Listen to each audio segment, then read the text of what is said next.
এই মুহূর্তে দাঁড়িয়ে রয়েছি জিয়া উদ্যানে শহীদ প্রেসিডেন্ট জিয়াউর রহমানের সমাধিসৌধে। আপনারা জানেন যে এখানেই কিন্তু সাবেক প্রধানমন্ত্রী বেগম খালেদা জিয়াকে জিয়াউর রহমানের কবরের পাশেই দাফন করা হয়েছে।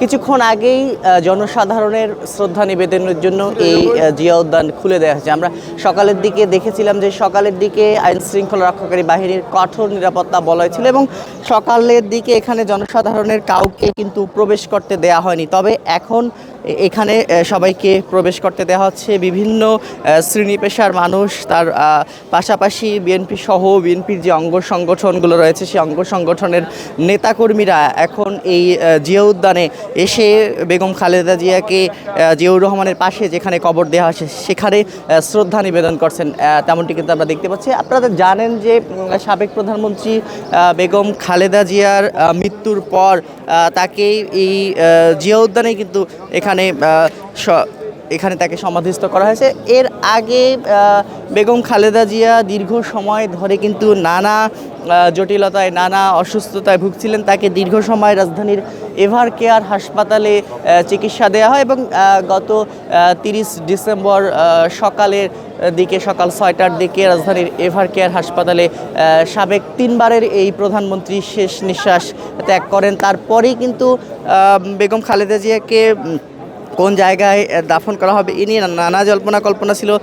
সবশেষে তাকে বেগম খালেদা জিয়াকে স্বামীর পাশে কিন্তু দাফন করা হয়েছে, তেমনটি কিন্তু আমরা দেখেছি। এবং গতকাল আমরা যেটি দেখেছিলাম, গতকাল বাদ জোহর জাতীয় সংসদের দক্ষিণ প্লাজায় বেগম খালেদা জিয়ার জানাজার নামাজ হয় এবং সেখানে লক্ষ লক্ষ মানুষের উপস্থিতিতে জানাজা শেষে সেখান থেকে জিয়া উদ্যানে নিয়ে এসে বেগম খালেদা জিয়াকে এখানে সমাধিস্থ করা হয়, তেমনটি কিন্তু আমরা দেখি। দীর্ঘ সময় ধরে বেগম খালেদা জিয়া বাংলাদেশের রাজনীতিতে বিশেষ অবদান রেখেছেন। বিশেষ করে তার আপোষহীন নেতৃত্বের কারণে তাকে আপোষহীন নেত্রী বলা হয়।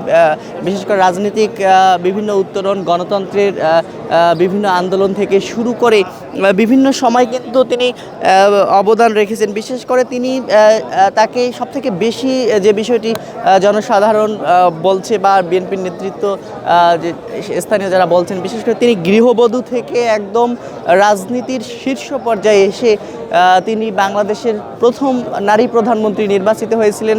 তিনবারের প্রধানমন্ত্রী এবং মুসলিম বিশ্বের দ্বিতীয় নারী প্রধানমন্ত্রী নির্বাচিত হয়েছিলেন বেগম খালেদা জিয়া। এবং শহীদ প্রেসিডেন্ট জিয়াউর রহমানের মৃত্যুর পর তিনি বিএনপির হাল ধরেছিলেন। বিএনপিকে সমহিমায় তিনি উজ্জ্বল করেছিলেন এবং দেশের রাজনীতিতে বিএনপিকে বারবার তিনি ক্ষমতায় নিয়ে এসেছেন। যে কারণেই বেগম খালেদা জিয়ার এই চলে যাওয়াকে বিএনপি সহ বিএনপির যে অঙ্গ সংগঠনগুলো রয়েছে তারা মনে করছেন যে তার শূন্যতা পূরণ করা কখনোই সম্ভব না এবং সামনে ত্রয়োদশ জাতীয় সংসদ নির্বাচন, এই জাতীয় সংসদ নির্বাচনের আগে বেগম খালেদা জিয়ার চলে যাওয়াকে কোনোভাবেই কিন্তু মেনে নিতে পারছে না নেতাকর্মীরা। তারা বলছেন বেগম খালেদা জিয়ার চলে যাওয়া বাংলাদেশের রাজনীতিতে যেমন অপূরণীয় ক্ষতি, তেমনই অপূরণীয় ক্ষতি বিএনপির জন্য, তেমনটি কিন্তু তারা বলছেন। সকালের দিকে আমরা যেটি দেখেছিলাম যে সকালের দিকে এই জায়গাটি একেবারেই বন্ধ ছিল। বাইরে যে উদ্যানের যে ফটকগুলো ছিল সে ফটকেও কিন্তু আইন শৃঙ্খলা রক্ষাকারী বাহিনীর কড়া উপস্থিতি ছিল, তারা কিন্তু সাধারণকে প্রবেশ করতে দেয়নি। তবে কিছুক্ষণ আগেই এই জায়গাটিতে সর্বসাধারণের প্রবেশের জন্য খুলে দেওয়া হয়েছে এবং বিএনপির পক্ষ থেকে বিএনপির যে নেতাকর্মী, শীর্ষস্থানীয় নেতাকর্মী, তারা কিন্তু অনেকেই সকাল থেকে শ্রদ্ধা নিবেদন করতে আসছেন। আমরা দেখেছিলাম যে সাবেক স্বরাষ্ট্র প্রতিমন্ত্রী লুৎফুজ্জামান বাবর তিনিও এই বেগম খালেদা জিয়ার সমাধিতে শ্রদ্ধা নিবেদন করতে সকালের দিকে এসেছিলেন।